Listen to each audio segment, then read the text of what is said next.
wabarakatuh. Waalaikumsalam warahmatullahi wabarakatuh. Selamat siang Bapak Ibu semua yang saya hormati. Yang saya hormati juga Kepala SMP Negeri 7 Jakarta, Ibu Dr. Anda Haja Sariniksi MMFPD. Yang saya hormati Bapak Ibu guru luar biasa yang hari ini sudah memenuhi undangan saya, ucapkan terima kasih.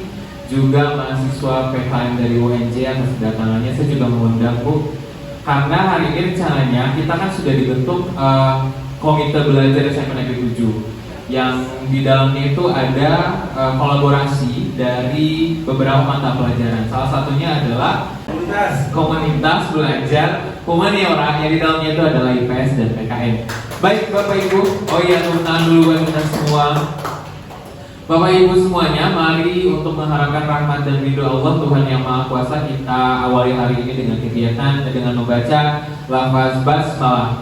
Bismillahirrahmanirrahim. Selanjutnya, dengan hormat saya mohon kepada Ibu Sari untuk memberikan sambutan atau pengarahan terkait kegiatan hari ini kepada Bu Sari. Kami persilakan.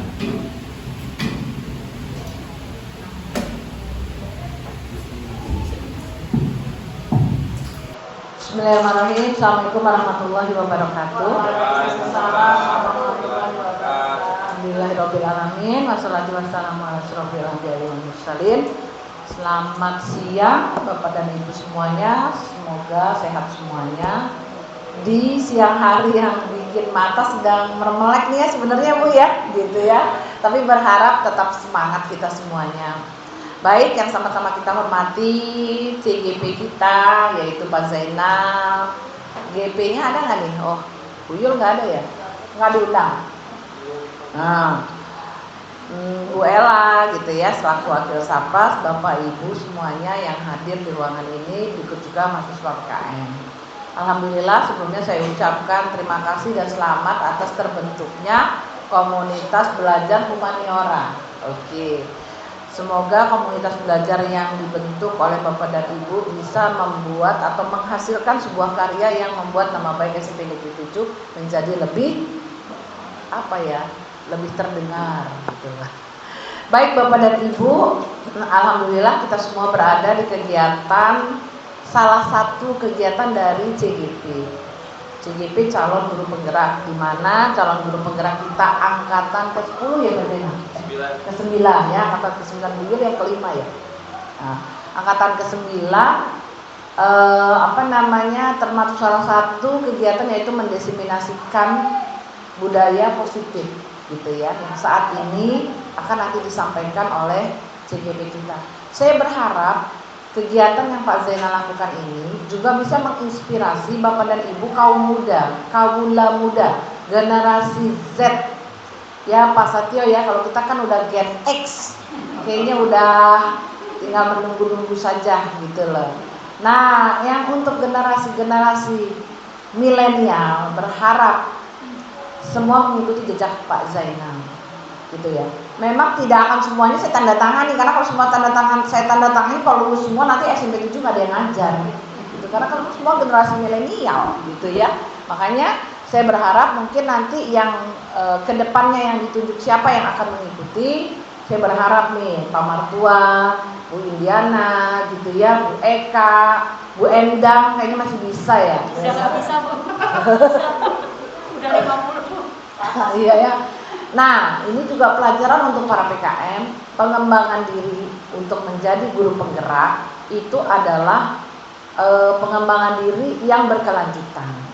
Jadi pasti yang namanya guru penggerak itu akan selalu diberikan penguatan, pendalaman untuk pengembangan diri. Karena diharapkan nanti ke depan yang menjadi pionir-pionir untuk karir kita ke depan seperti kepala sekolah atau pengawas itu semua dari guru penggerak. Bapak dan Ibu, jadi kurikulum selalu berganti. Saya itu entah mengalami berapa kali perubahan kurikulum Bapak Ibu. Banyak banget kurikulum. Bahkan saya sempat jadi tim penyusun kurikulum berbasis kompetensi ya dulu tuh, KBK. Nggak jadi juga kan? Bahkan saya juga tempat masuk, karena dari SMP hanya ada 2 SMP waktu itu, SMP 30, SMP 49, masuk untuk membuat draft kurikulum internasional. Pada bahasa Inggrisnya juga setengah-setengah. gitu. Nah, kemudian masuk lagi kurikulum 2013. Masuk lagi sekarang kurikulum Merdeka. Jalanin aja Bapak Ibu, tapi saya punya satu pola yang sama. Semua dari kurikulum yang biasa, yang zaman Belanda, yang CTL, yang KBK, yang 2013 sampai sekarang kurikulum Merdeka punya satu konsep yang sama. Apa itu? Semua pasti menggunakan siswa, sebenarnya semua terfokus pada siswa. Hanya kita yang kadang-kadang tidak seperti itu. Kayak kurikulum 2013 terfokus sama siswa, KBK terfokus sama siswa, gitu loh. Semuanya, cuma kita yang masih salah dalam memahami persepsi apa yang disuruh. Nah, salah satunya Bapak dan Ibu dengan ini. Desiminasi ini mohon diperhatikan dan diamati. Setelah diamati Bapak Ibu boleh tanya, kerjain tuh Pak Zainal. Tanya, dikupas, dikuliti. Pak Zainal, ya Allah Bu Sari, katanya gitu. Astagfirullahaladzim, itu banyak ya. Jadi seperti itu Bapak Ibu, apa sih budaya positif yang akan disampaikan oleh Pak Zainal kali ini? Dan lihat Bapak Ibu juga sebagai pemerhati, apakah Pak Zainal juga melakukan atau melaksanakan budaya positif itu, mengimplementasikan setelah diseminasi, Masya Allah saking bersemangatnya gitu ya. Apakah juga beliau mengimplementasikan? Yuk sama-sama kita mengimplementasikan budaya positif ini di dalam sekolah kita. Insya Allah dengan implementasi ini ya, implementasi ini kita bisa mengambil tadi sisi positifnya. Itu saja dari saya.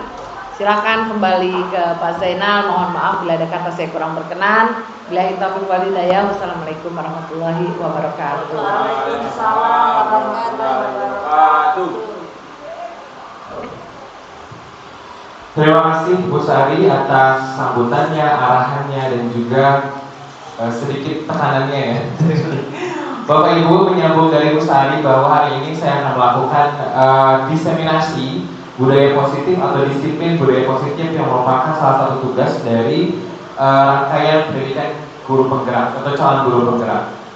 Mudah-mudahan ini juga menginspirasi bagi teman-teman yang belum terpanggil atau yang belum terpanggil hatinya, yang belum dapat panggilan juga. Semoga bisa segera mendaftar di CDP angkatan 11, 12, dan 13 karena kalau tidak salah itu hanya akan berakhir di angkatan 13 ya. Saya sendiri karena di sini juga akan ada sharing mengenai apa yang sudah saya pelajari. Salah satunya adalah saya tidak berorientasi pada ternyata ini akan menjadi tiket untuk jadi pimpinan. Itu menurut saya hanya sebagai bonus saja. Tapi yang paling penting adalah dalam kegiatan CDP ini Bapak Ibu, yang saya suka adalah kegiatan berbagi praktik baik bersama Bapak Ibu guru hebat di luar sana. Saya satu kelompok dengan wakil kepala sekolah, saya satu kelompok dengan pembina OSIS.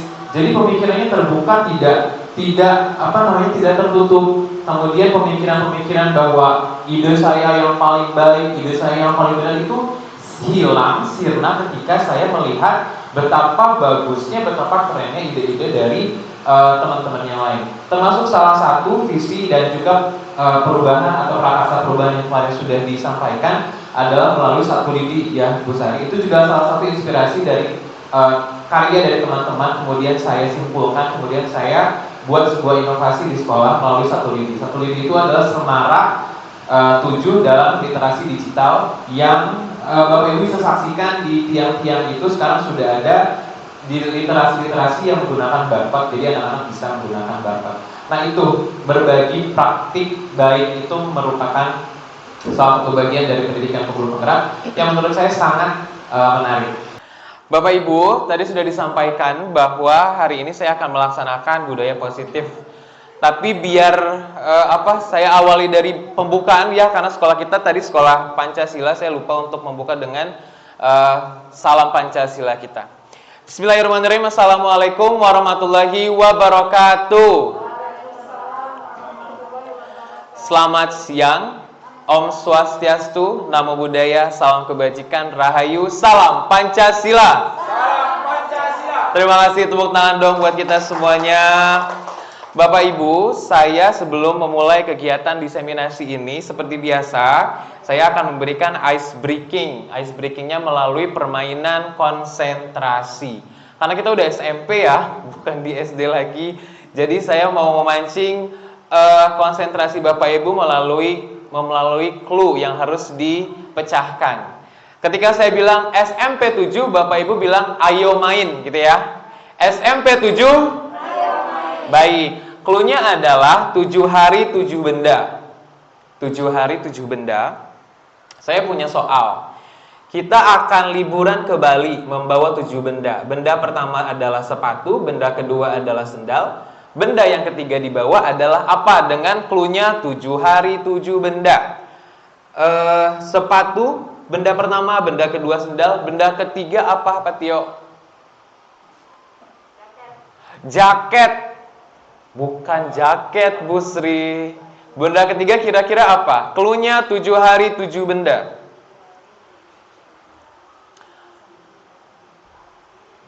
Benda pertama sepatu, benda kedua sendal, maka benda ketiga adalah sabun. Kurang tepat. Bukan sabun. Benda ketiga adalah ransel. Bu Sol, betul. Sudah mengerti, Bu Sol? Benda ketiga adalah ransel. Benda ketiga adalah apa, Pak Tio? Keempat, kaos. Pak Tio udah. Nah, Pak Tio udah ngerti nih. Oke, saya rubah pertanyaannya. Iya, baik. Terima kasih, tepuk tangan dong buat kita semuanya. Lumayan ya, sudah lumayan tidak ngantuk ya. Saya ada satu lagi sepertinya, tapi kita nanti aja mainnya ya. Iya. Pak Tio yang pertama kali itu ya. Ini pertanyaan pemantik pertama, Bapak Ibu. Sebentar.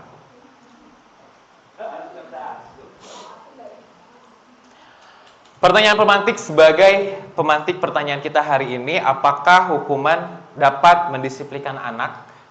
Yang kedua, pemberian hukuman dengan hal positif seperti membaca atau membersihkan halaman dapat meningkatkan kedisiplinan anak. Atau yang ketiga, memberi penghargaan dapat meningkatkan motivasi belajar anak. Ini kita simpan dulu, tidak usah dijawab karena pertanyaan pemantik tidak harus dijawab juga.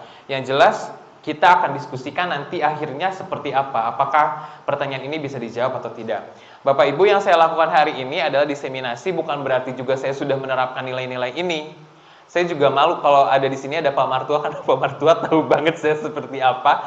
Tapi saya mencoba untuk berbagi praktik baik saja, apa yang sudah saya dapatkan mudah-mudahan bisa ditularkan ke Bapak Ibu semuanya. Nah, ini Bapak Ibu, jadi ada paradigma lama dengan paradigma baru. Siapakah sesungguhnya yang memiliki kontrol? Kalau di paradigma lama itu ada stimulus respon, di paradigma baru ada teori kontrol.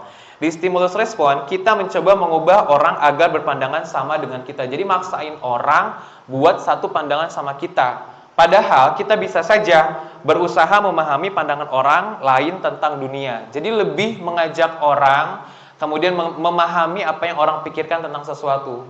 Termasuk kepada murid kita. Ya, misalkan dulu itu orang kalau murid berbuat salah, kita nggak lagi nanya, emang kamu kenapa, ada masalah apa? Tapi kita langsung menjudge, kamu salah, kamu dihukum, kamu ngerjain ini. Tapi kalau sekarang pendekatannya ada lebih humanistik, bahwa setiap kesalahan yang dilakukan murid, siapa tahu pasti ada alasan yang di latar belakanginya. Ini perbedaan antara paradigma lama dan juga paradigma baru. Bapak Ibu, saya mencoba untuk berangkatnya dari visi sekolah kita. Visi sekolah kita adalah terwujudnya generasi pelajar Pancasila yang inovatif dan berprestasi.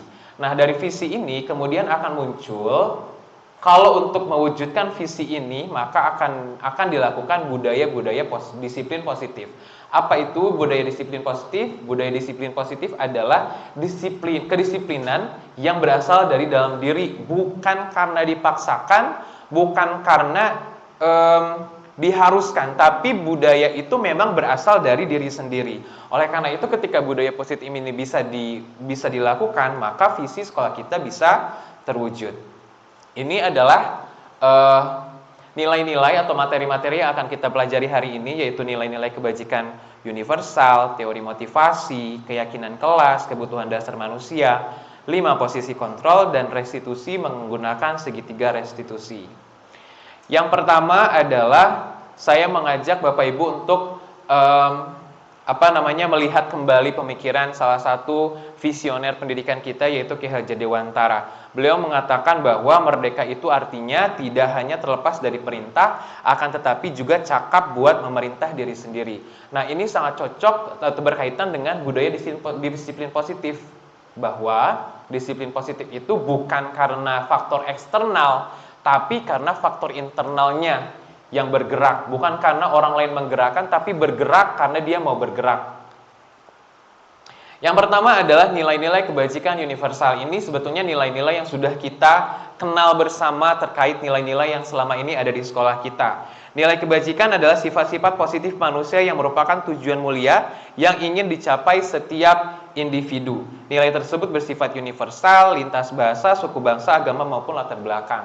Bu Soldiana, boleh disebutkan salah satu jenis dari nilai kebajikan? Contohnya? Menolong orang lain, betul, Pak Martua. Berterima kasih, Miss Ella. Menyayangi teman, betul, itu merupakan nilai-nilai kebajikan yang ada di sekolah kita. Dengan mengaitkan nilai kebijakan tadi, diyakini seseorang maka motivasi intrinsiknya akan terbangun. Jadi dengan membangkitkan nilai kebajikan yang ada dalam diri seseorang, maka akan diharapkan budaya positif disiplinnya itu bisa terwujud.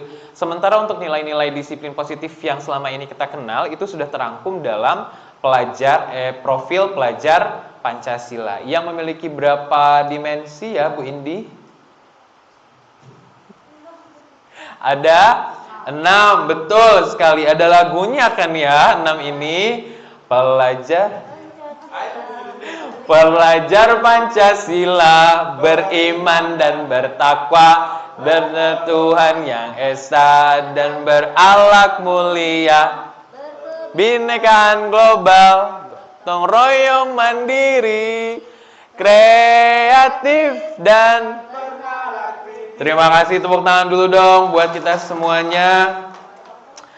Nah, kita sudah tadi membahas mengenai nilai-nilai kebajikan yang dirangkum dalam profil pelajar Pancasila. Mari kita lihat beberapa gambar ini. Kira-kira dari gambar ini, Bapak Ibu, nilai kebajikannya itu apa yang muncul ya? Kerjasama, betul. Apalagi? Solidaritas, betul. Lanjut di gambar kedua, bebersih di halaman sekolah, gotong royong. Ini apa ya nilai kebajikannya? Saling membantu, peduli lingkungan, betul.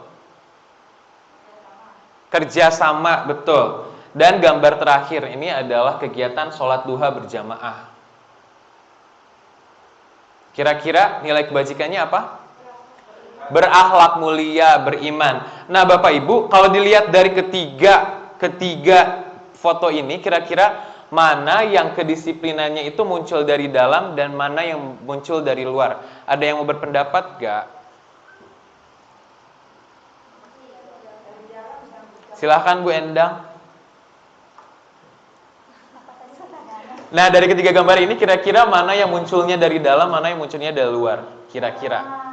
Gambar atau foto yang nomor 3, karena itu ada kaitannya dengan keimanan.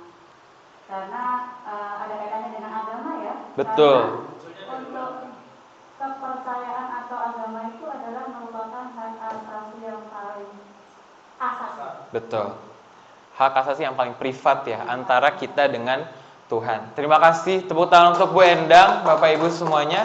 Terima kasih Bu Endang. Sama saya juga berpendapat bahwa karena kan mengerjakan ekoprint itu ada perintahnya di proyek. Mengerjakan gotong royong ada perintahnya dari sekolah. Tapi kalau untuk sholat, pahalanya kan untuk kebaikan diri sendiri. Betul? Selanjutnya, nah ada keyakinan kelas Bapak Ibu. Jadi kena nyambungnya nilai-nilai universal tadi adalah dirangkum dalam keyakinan kelas. Jadi ada perbedaan antara peraturan kelas dan juga keyakinan kelas. Dan kenapa kita harus fokusnya sama keyakinan kelas? Kenapa tidak peraturan kelas saja? yaitu untuk mendorong motivasi intrinsik, kembali ke nilai-nilai atau keyakinan yang lebih menggerakkan seseorang dibanding mengikuti serangkaian peraturan-peraturan. Jadi balik ke yang tadi bahwa bahwa tujuan disiplin positif ini adalah untuk membangkitkan motivasi intrinsik dari peserta didik. Berikut ini merupakan perbedaan antara peraturan kelas dengan keyakinan kelas. Tadi kata kuncinya adalah keyakinan kelas itu dirangkum dalam nilai-nilai kebajikan universal. Contoh yang pertama, selalu kembalikan buku ke tempatnya. Kira-kira nilai keyakinan kelasnya apa nih? Saya contohkan yang pertama ya, berarti tanggung jawab. Yang kedua, dilarang mengganggu orang lain, berarti nilai kebajikan universal atau keyakinan kelasnya apa? Menghargai orang lain, betul. Ada lagi? Bertoleransi, betul. Hadir 15 menit sebelum pembelajaran dimulai. Disiplin, komitmen. Dilarang melakukan kekerasan. Kira-kira apa? Kedamaian.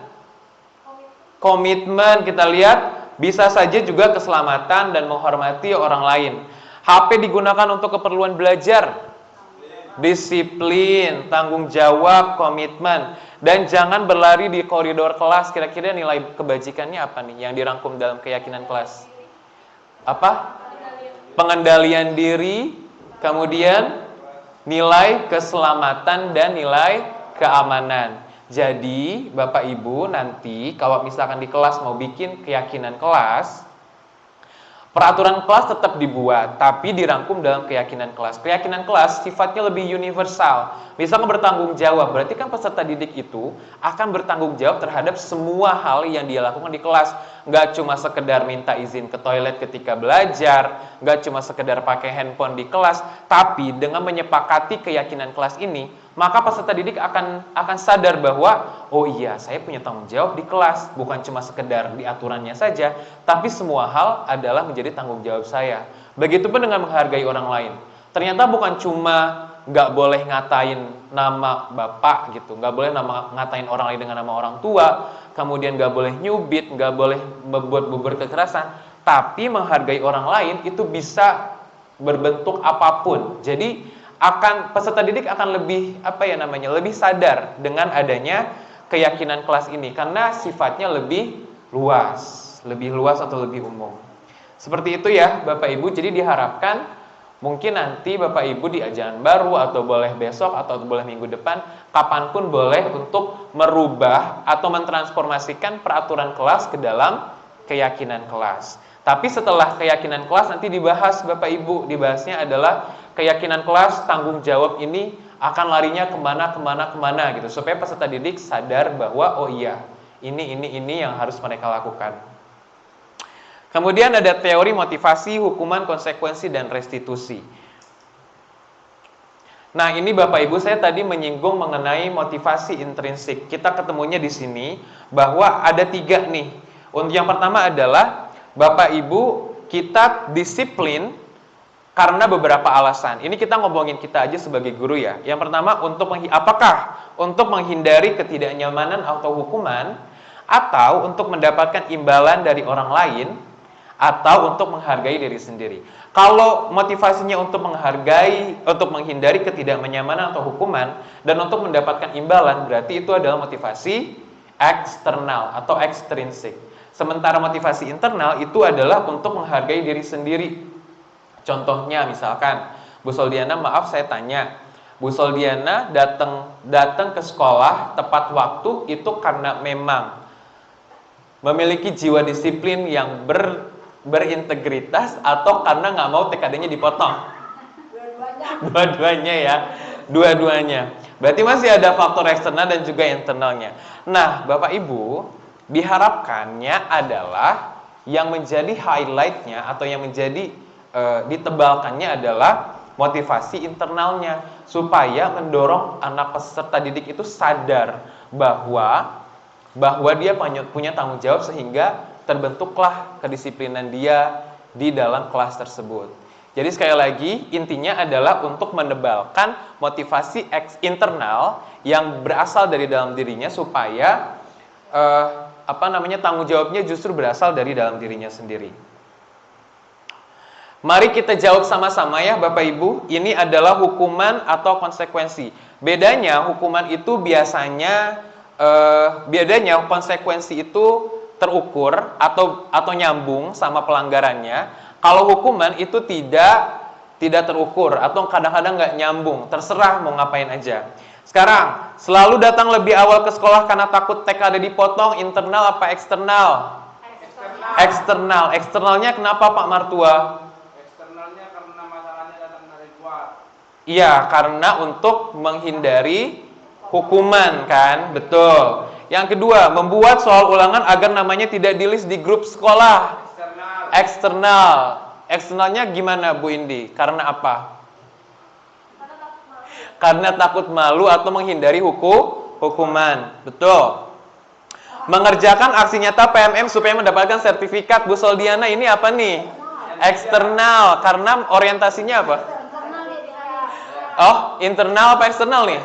Eksternal lah, karena diimbing-imbingi pengen dapat sertifikat, ya enggak? Ada alasan. Tadi kan alasannya kalau eksternal ada dua, karena ingin menghindari hukuman atau karena ingin mendapatkan imbalan. Nah, kira-kira kalau yang kedua, yang ketiga ini, eksternalnya mendapatkan imbalan, betul. Yang keempat, mengikuti kegiatan upacara setiap Senin agar tidak ditegur pimpinan.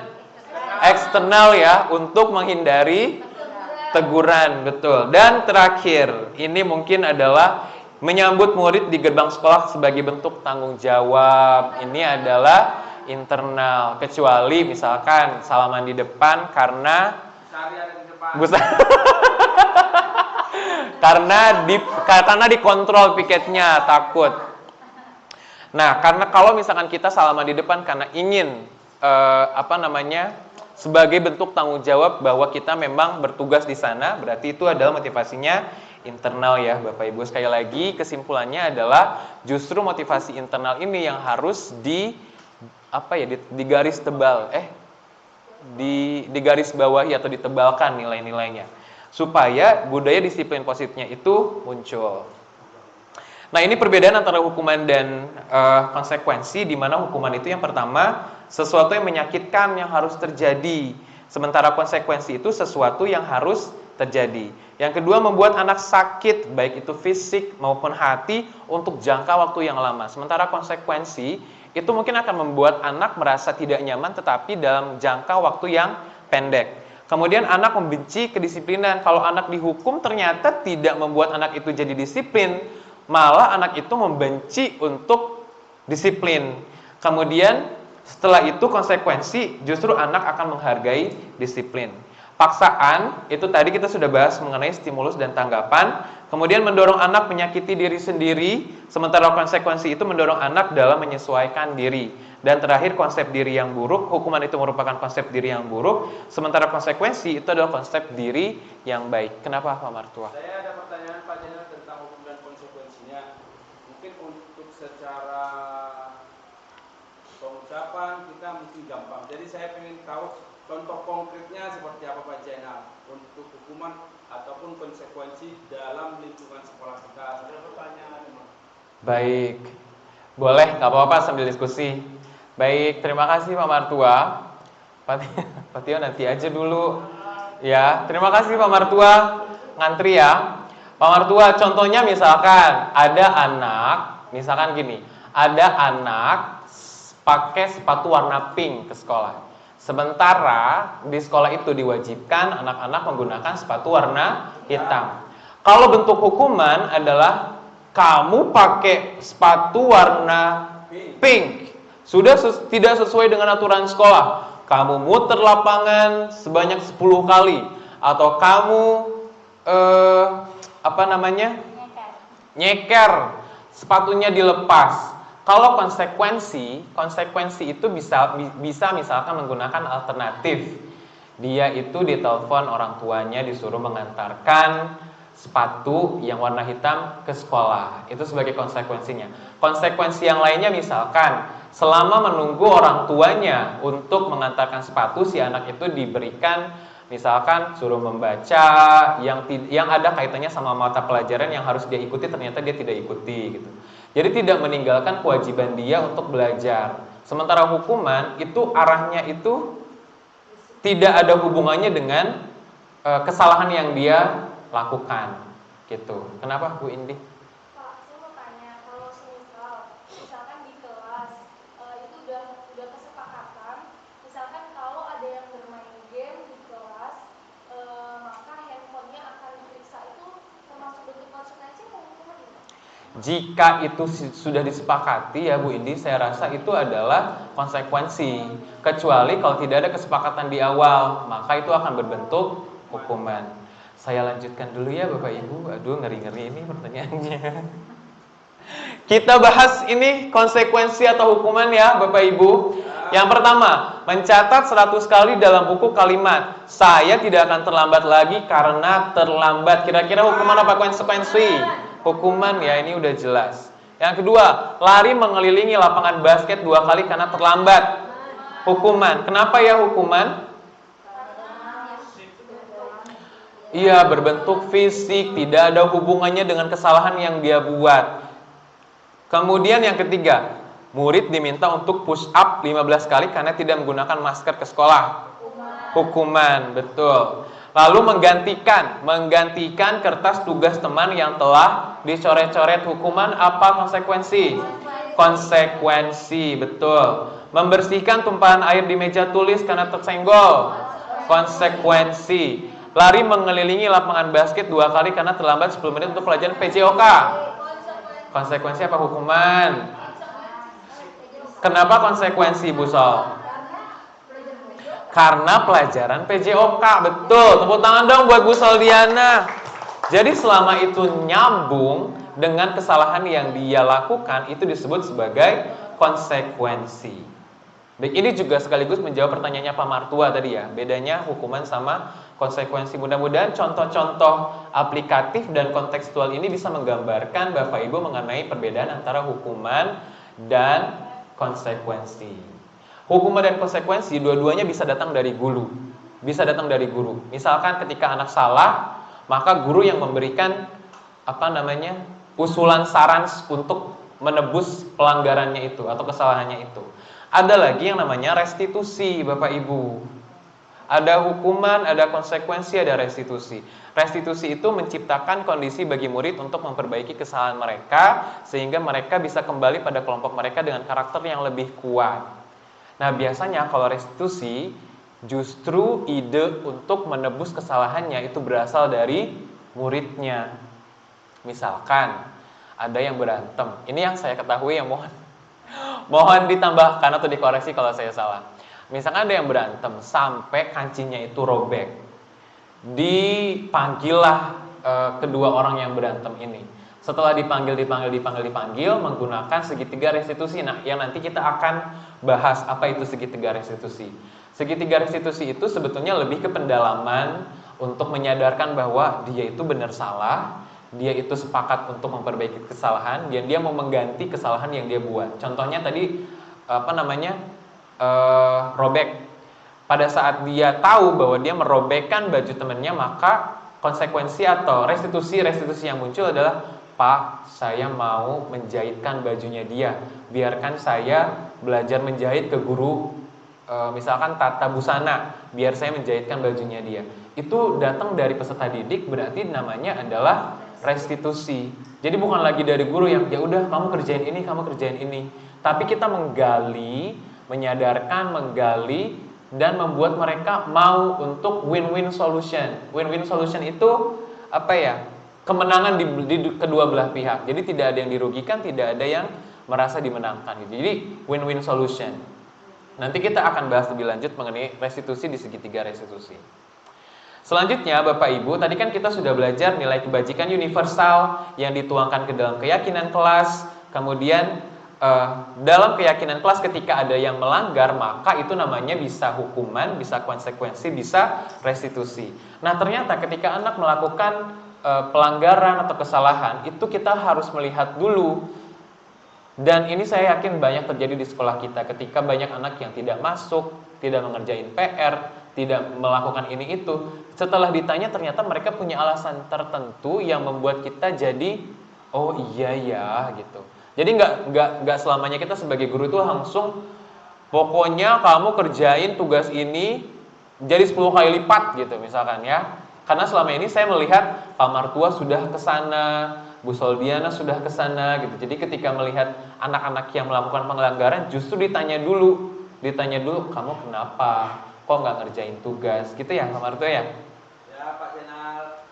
Kebutuhan dasar manusia itu ada 5 Bapak Ibu. Yang pertama bertahan hidup, cinta dan kasih sayang, penguasaan, kebebasan, dan kesenangan.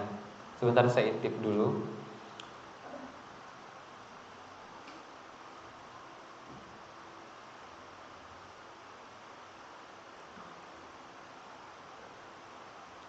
Nah, kadang-kadang ketika anak berbuat salah, kita suka lupa menanyakan kenapanya gitu. Kita langsung fokus ke sanksinya, ngasih hukumannya. Kita lupa untuk menanyakan kenapanya. Padahal ketika kita bertanya kenapa, maka akan terlihatlah sebetulnya mereka itu sedang membutuhkan apa. Karena ketika ada salah satu kebutuhan yang tidak mereka penuhi, maka itu akan menjadi ketidakseimbangan dalam kehidupan mereka. Salah satu efeknya adalah mereka akan melakukan pelanggaran atau kesalahan. Misalkan Bapak Ibu, kalau misalkan ada anak yang terlambat sebelum guru BK itu mencatat atau memberikan sanksi atau hukuman, maka baiknya kan kita nanya dulu kenapa kamu terlambat. Ternyata, dan mungkin ini pernah terjadi di anak-anak kita, ternyata dia malamnya harus bantuin orang tuanya jualan. Saya pernah mendengar kasus ini di kelas 8 kalau nggak salah. Dia jualan membantu ibunya perempuan di Pasar Jangkrik, sehingga dia harus berangkat itu agak lebih siang karena memang tutupnya itu adalah di atas jam 12. Dia bangunnya kesiangan, maka dia terlambat. Otomatis akan ada hubungan dong pelanggaran yang dibuat dengan kebutuhan yang tidak dipenuhi. Kira-kira kalau membantu ibunya berjualan itu kebutuhan dasar yang tidak terpenuhi apa Bapak Ibu? Bertahan hidup, betul sekali. Selanjutnya, mohon maaf ini bukan hukuman atau konsekuensi ya, tapi kebutuhan dasar apa yang dibutuhkan atau yang tidak terpenuhi oleh anak-anak ini. Ini nama-namanya bukan anak-anak kita ya. Ini ceritanya dari anak-anak sekolah yang lain. Ya Pak Martua ya. Yang pertama, Raffi terlambat ke sekolah karena membantu ibunya berjualan malam hari. Kira-kira kebutuhan apa? Bertahan hidup, betul. Selanjutnya, Gesta merokok di tongkrongan karena tidak ingin dibilang cupu. Kebutuhan apa yang tidak dipenuhi? Apa? Harga diri? Pengakuan. Coba kita lihat ya, cinta dan kasih sayang. Karena tadi ingin diakui ya. Ini saya bakal kasih bocoran lagi nih. Cinta dan kasih sayang itu ingin diterima. Penguasaan itu pengakuan atas kemampuan. Kebebasan itu kebutuhan untuk memilih. Kesenangan itu kebutuhan akan rasa kasih sayang. Tadi kita sudah sampai di nomor 2 ya. Lanjut, Dinda jarang masuk sekolah supaya gurunya perhatian sama dia. Kira-kira apa nih? Kasih sayang. Ternyata Dinda suka banget nih kalau Bu Yulinda, guru BK-nya tiap hari nelfon. Datang ke rumahnya gitu. Yang ketiga, yang keempat, Raka meminta uang jajan atau bahasa kasarnya memalak adik kelas untuk menunjukkan powernya. Ini kira-kira apa nih? Pengakuan. Yang lain, ada yang lain nggak selain pengakuan? Iya. Penguasaan, lebih ke penguasaan ya. Kemudian Ayu memakai sepatu warna pink ke sekolah karena ia suka Barbie. Ini apa nih? Kesenangan. Kemudian Revi tidak mengerjakan tugas kelompok karena ia lebih suka berada di kelompok yang lain. Kira-kira ini apa nih? Tadi apa ya? Ya udah saya spill jawabannya, yaitu kebebasan. Jadi ada keinginan dia ingin bebas memilih tapi tidak boleh sama gurunya. Akhirnya konsekuensinya adalah dia melanggar aturan. Aturannya adalah tidak bekerja sama dengan baik di dalam kelompoknya. Bapak Ibu, mudah-mudahan ini bisa diterima ya, nyambung ya, dari tadi kita belajar nilai-nilai universal, ke keyakinan kelas, ke hukuman, konsekuensi dan restitusi, sampai kita belajar mengenai contoh dari kebutuhan ini. Selanjutnya, ini yang paling dekat atau relate sama kehidupan kita. Ternyata setelah anak-anak itu melanggar, tidak mematuhi aturan, maka akan berhadapan dengan posisi kontrol kita sebagai guru, Bapak Ibu. Dan dari modul ini kita bisa melihat bahwa ada 5 posisi kontrol guru. Yang pertama adalah penghukum, pembuat orang merasa bersalah, sebagai teman, sebagai pemantau, atau sebagai manajer. Diingat-ingat ya, karena setelah ini kita akan ada quiz lagi.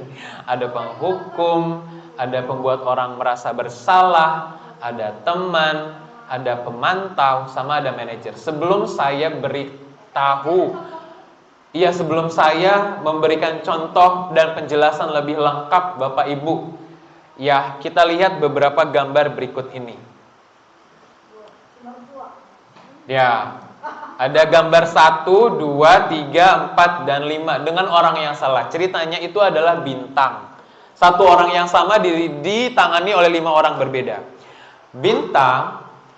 Bintang itu pada saat literasi dia malah membuka handphone dan bermain game, kesalahannya. Kemudian gambar pertama langsung dihukum jalan jongkok atau squat jump. Kira-kira posisi Pak Martua ini sebagai apa? Penghukum, betul. Yang kedua itu ada Bu Eka dengan posisi dia kayak menasehati atau dia malah menyalahkan. Berarti posisinya sebagai kira-kira Bu Eka ngomongnya gini, kamu sih bintang malah main game, kamu itu salah, kamu itu udah jelas-jelas salah. Betul, kira-kira seperti itu. Kalau posisi seperti itu berarti sebagai pembuat rasa bersalah. Kemudian yang ketiga Pak Henu. Pak Henu itu manggil bintang. Kata Pak Henu gini, ya udahlah bintang, besok-besok jangan kayak gini lagi ya, bisa kan bantu Bapak ya gitu. Berarti dia posisinya sebagai teman. Betul. Kalau Pak Soleh bawa aturan sekolah, kamu lihat aturannya bintang. Kamu lihat aturannya ini bintang. Kamu tahu ada aturannya? Tahu Pak. Aturan mana yang kamu langgar? Kamu tahu konsekuensinya? Iya Pak. Gitu. Berarti itu apa tuh? Lebih ke pemantau. Pemantau itu ngingetin terus tentang aturannya. Pemantau tuh ya, ciri-cirinya nanti kita belajar. Kemudian yang terakhir Pak Supri. Pak Supri itu berarti posisinya sebagai manajer. Nah, karena di manajer ada SP ya Bu. Nah kita akan coba membandingkan posisi kontrol dari kelima ini. Yang pertama, ternyata penghukum sama pembuat orang merasa bersalah itu ada di identitas gagal, atau ini lebih ke negatif Bapak Ibu. Saya yakin di SMP 7 sepertinya sudah tidak ada nih guru-guru yang beridentitas atau mengambil posisi sebagai penghukum dan membuat orang merasa bersalah. Dan ternyata identitas berhasil atau sukses itu ada di posisi teman dan pemantau. Tapi ternyata posisi teman dan pemantau itu memiliki efek lain atau efek negatifnya.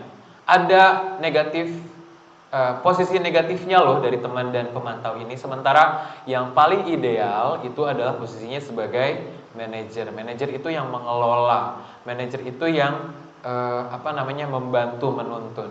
Misalkan untuk penghukum, biasanya kata-kata yang keluar dari guru adalah kalau kamu tidak melakukannya, awas ya, rasakan gitu. Nah, ini biasanya dikeluarkan sama guru-guru killer biasanya.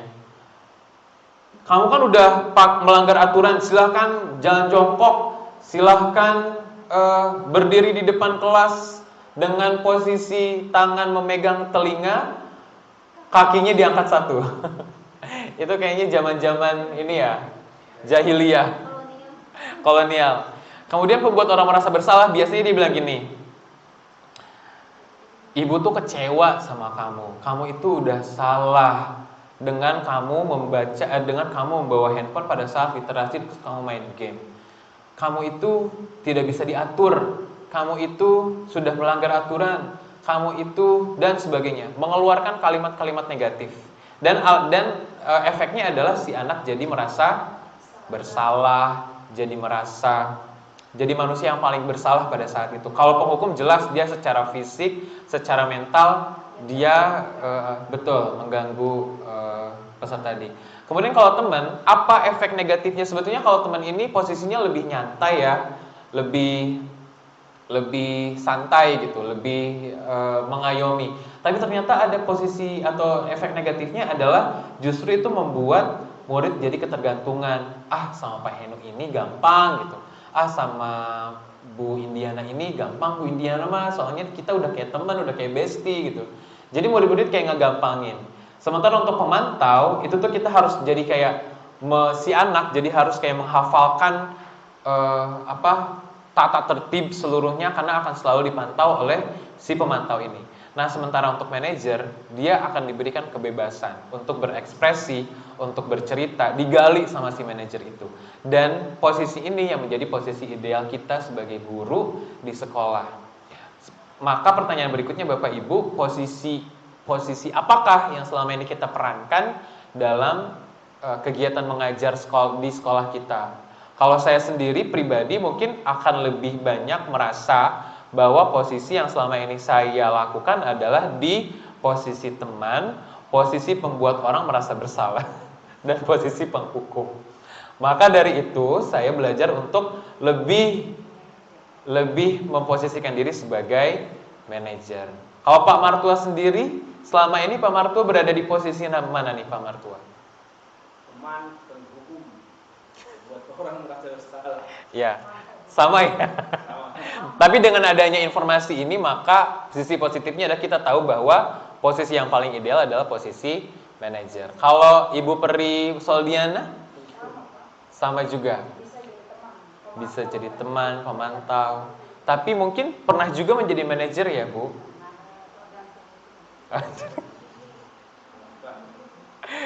Baik, ini ada beberapa kalimat tidak dengan tindakan tapi dengan kalimat. Kalimat pertama, kemudian kita jawab menggunakan posisi kontrol. Apakah ini?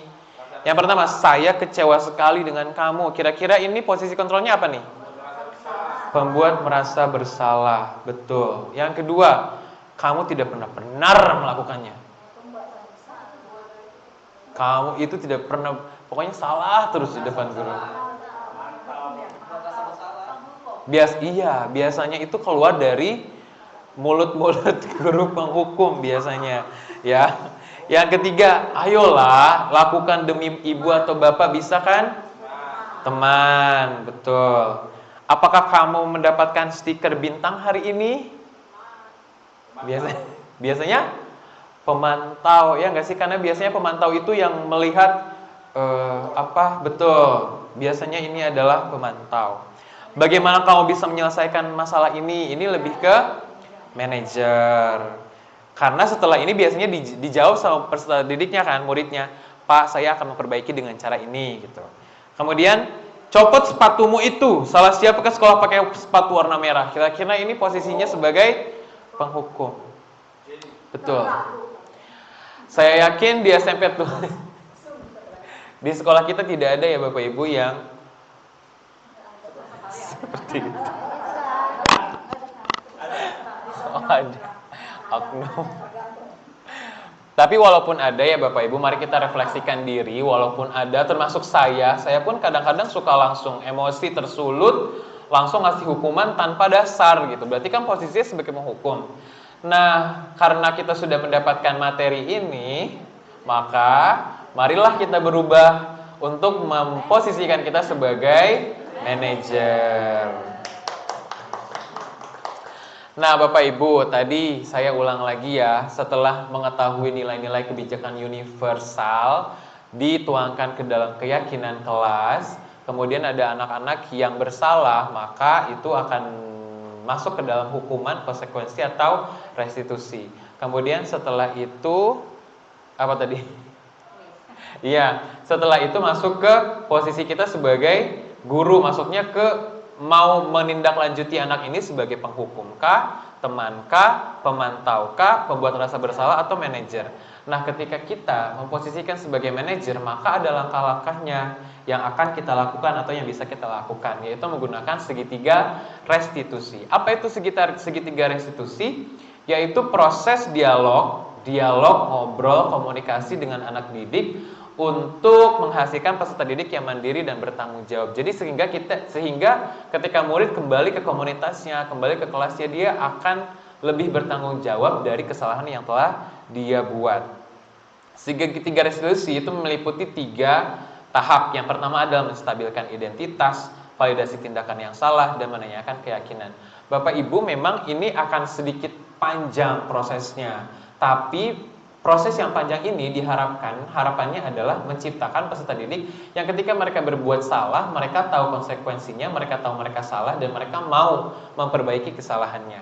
Yang pertama adalah menstabilkan identitas. Jadi kita panggil anak itu setelah melakukan pelanggaran, lalu kita tanya menggunakan kalimat-kalimat berikut ini. Tujuannya adalah untuk menggali kesadaran mereka bahwa yang mereka lakukan itu salah tanpa menghakimi. Misalkan ada anak di kelas pelanggarnya, misalkan dia pakai handphone pada saat pembelajaran. Kita panggil, tidak semerta-merta langsung buka handphonemu, Bapak mau sita selama seminggu gitu. Tapi kita mendekati mereka, kemudian kita tanya dengan menstabilkan identitas. Misalkan, Bapak juga kalau seusiamu akan melakukan hal yang sama, kayaknya gatel banget kalau nggak megang handphone gitu. Jadi kita menstabilkan identitas mereka dulu. Atau bisa saja bilang ke mereka, kamu memang melanggar keyakinan kelas kita, tapi kan tidak ada manusia yang sempurna, pasti semua manusia itu pernah melakukan salah gitu. Jadi anak-anak yang merasa salah itu tidak langsung down, tidak langsung siap untuk dihakimi, tapi dia diberikan kesadaran bahwa kamu itu salah dan salah itu wajar gitu. Kemudian yang kedua, validasi kebutuhan. Dalam proses ini, guru kemudian menindaklanjuti dengan proses validasi kebutuhan atau validasi tindakan yang salah. Bukan menormalisasi tindakan yang salah ya Bapak Ibu. Misalkan mencuri terus kita menormalisasi, tidak. Tapi lebih ke membantu mereka untuk bangkit. Misalkan dengan kalimat, kamu pasti punya alasan kenapa kamu melakukannya. Atau pada saat dia berantem gitu ya, tapi kamu mukul dia pasti karena ada alasannya kan gitu. Jadi ditanya dulu mengenai alasan kenapa dia melakukan hal tersebut. Setelah di identitas itu dia merasa sadar, bukan merasa bersalah tapi sadar bahwa dia salah, kemudian di validasi kebutuhan kita gali kenapa dia mau melakukan kesalahan tersebut. Sampai akhirnya di yang ketiga adalah kita menanyakan keyakinan dari kesalahan yang dia buat. Maka kita tanya, tapi kamu tahu kan bahwa tadi yang kamu lakukan itu tidak sesuai dengan keyakinan kelas kita, tidak sesuai dengan aturan kelas kita. Kemudian ditanya lagi, aturan kelas mana atau keyakinan kelas mana yang telah kamu langgar? Misalkan disiplinan Pak, bertanggung jawab Pak, menghargai teman Pak, dan sebagainya. Setelah itu barulah kita mengajak mereka untuk merestitusi. Merestitusi itu adalah membuat win-win solution atau membuat solusi untuk membangkitkan mereka, mengganti kesalahan apa yang sudah mereka langgar. Lalu bagaimana cara kamu memperbaikinya? Misalkan murid itu menjawab ketika handphonenya ketahuan membuka handphone atau ketahuan pada saat nyontek. Boleh Pak, saya diberikan soal lain dalam bentuk teks atau print out, saya siap melakukannya. Jadi menggali sampai akhirnya mereka sadar mereka telah berbuat salah, kemudian sampai akhirnya mereka mau memperbaikinya dan mereka sadar apa yang akan mereka lakukan untuk menembus atau merestitute dari kesalahan yang telah mereka perbuat. Tujuannya ke sana Bapak Ibu untuk menciptakan tadi disiplin positif yang berasal dari dalam diri yang kita sebut sebagai budaya disiplin positif. Baik, sekian Bapak Ibu yang bisa saya sampaikan terkait budaya disiplin positif. Saya merasa bahwa hari ini saya sangat berterima kasih sekali karena Bapak Ibu bersedia hadir, karena memang tujuannya adalah ini sebagai program dari komunitas belajar kita Humaniora, tapi saya mengundang beberapa teman yang lain yang mungkin bisa menularkan ilmu ini lebih luas lagi terkait disiplin positif di sekolah. Bapak Ibu, saya sangat merasa malu sebetulnya untuk berbicara seperti ini karena saya sendiri belum secara sempurna melaksanakan disiplin positif tersebut. Banyak sekali hal-hal yang menjadi pelajaran yang menjadi PR untuk saya lakukan di sekolah ini terkait disiplin positif tersebut. Tapi tidak ada salahnya saya berbagi dengan Bapak Ibu semua. Mudah-mudahan siapa tahu Bapak Ibu menjadi tergerak untuk menjadi manajer dalam posisi kontrol untuk menggunakan segitiga restitusi. Untuk contoh mengenai penerapan segitiga restitusi nanti bisa dilihat di YouTube channel saya karena saya sudah melakukan contoh penerapan segitiga restitusi tersebut dan saya upload di YouTube channel saya. Bapak Ibu, selanjutnya mari kita diskusi. Baik, terima kasih. Ada lagi Pak Satyo? Baik, Pak Satyo, ini balik ke tadi mengenai motivasi kedisiplinan. Jadi ada motivasi intrinsik, ada eksternal, ada motivasi internal. Tadi kan kita sudah bahas contohnya salaman di depan itu internal apa eksternal. Kenapa tadi saya simpulkan internal? Karena pada saat itu kita sepakat kalau alasannya bukan karena pimpinan, maka itu internal. Tapi kalau alasannya adalah karena ada pimpinan, karena ada jadwal, karena ada hukuman, kalau nggak di depan maka diomongin dan sebagainya, maka itu masuk ke dalam eksternal. Pak Tio, saya setuju dengan Pak Satyo. Tapi kalau misalkan nih ya, Pak Satyo, misalkan kita ambil contoh Miss Ella yang setiap hari di depan salaman, misalkan ya, ada Bu Sari atau tidak ada Bu Sari, dia salaman, maka mungkin kita bisa simpulkan itu sebagai motivasi internal ya, Bapak Ibu. Pak Martua silahkan. Saya mungkin ada jawaban yang agak berbeda dengan pendapat saya juga dengan Pak Najiro. Karena saya walaupun ada jadwalnya, saya lebih tertarik kepada motivasi kita datang ke sana. Apakah memang dari hati kita untuk datang menjemput siswa atau tidak, walaupun itu terjadwal atau tidak. Kalau memang kita terjadwal dan kita melakukannya dengan hati, tidak karena alasan jadwal dan lain sebagainya, saya menurut saya tidak masalah. Itu termasuk kepada yang internal tadi, alasan internal. Jadi bukan masalah karena dijadwalkan. Yang penting motivasi kita datang ke depan menyambut siswa, apakah karena ada alasan lain, karena ibu, karena ingin dilihat dan lain sebagainya. Jadi lebih kepada motivasi aja. Tadi kan bahasanya itu adalah bahasa yang positif yang disampaikan Pak dan saya yakin itu adalah bahasa yang mengandung alasan internal kita yang budaya positif tadi. Seperti ini sih. Saya sebenarnya Karena teman saya dulu. jadwal saya itu harus diatur, saya sering nggak masuk, nggak datang lah karena jauh ya.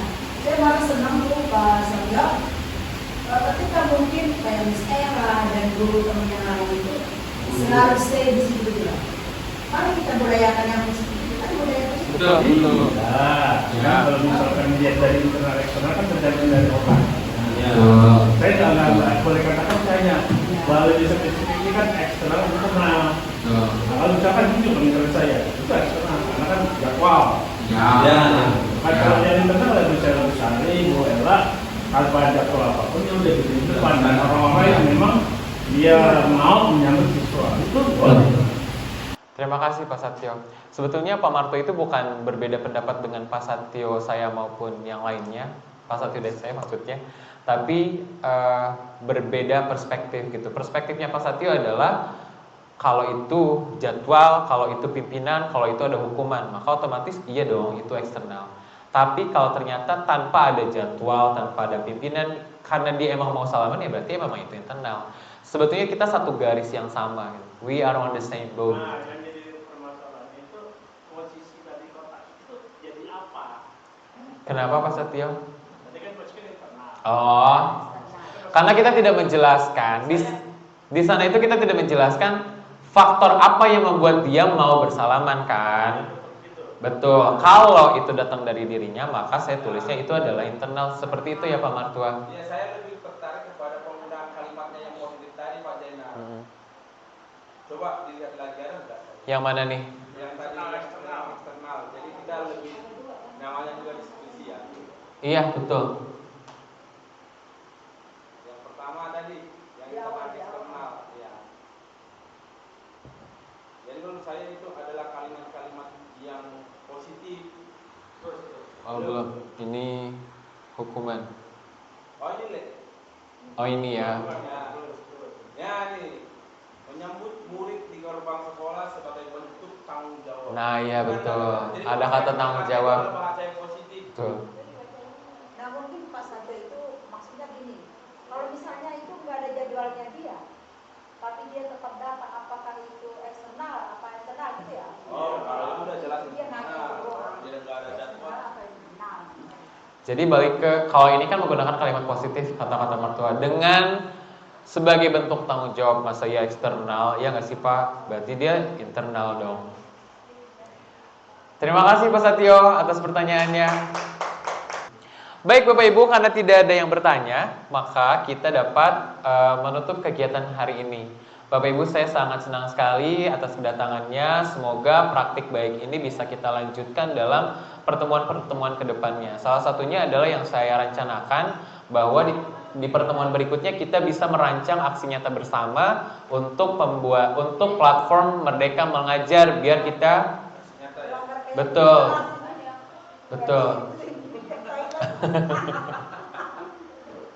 Oh ini salah satu tanda. Ini kali coba kita praktekkan ya kalau dia ada murid terlambat, terus kita praktekkan posisi kontrol.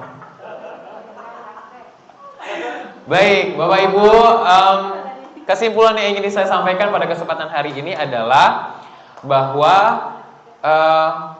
visi sekolah kita bisa terwujud kalau budaya disiplin positif tadi kita terapkan dalam lingkungan sekolah kita. Memang berat Bapak Ibu. Saya sendiri bilang bahwa saya mungkin cuma berapa persen melaksanakan disiplin positifnya. Tapi dengan saya berbagi apa yang saya telah pelajari dalam kegiatan modul penggerak ini, mudah-mudahan juga kita bisa bergerak bersama untuk menciptakan, mewujudkan budaya disiplin positif di sekolah kita SMP Negeri 7 Jakarta. Terima kasih. Tepuk tangan dulu dong buat kita semua Bapak Ibu.